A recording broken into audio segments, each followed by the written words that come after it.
everybody! Happy New Year! Today, we are here to give you some ideas on how to start the new year. There are so many things that are going on right now in 2020, but don't stop believing and pray to God. And always remember, the best is yet to come.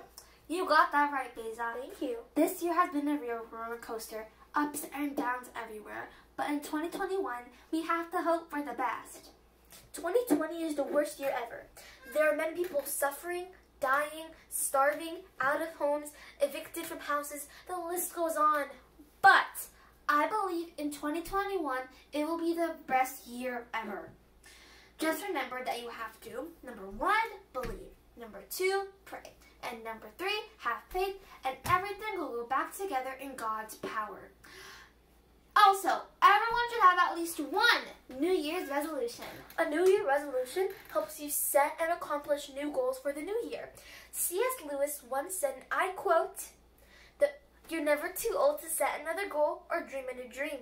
Love that quote, Beza. Thank you. Also, don't just wish and wait for your goal to come to life. You have to pray, believe, and work in order for your goals to come and be into reality. Also, in Psalms 105 verse 4, it states, "Look to the Lord and His strength, and seek His faith always." Happy New Year! Bye! And don't forget to stay active and eat healthy!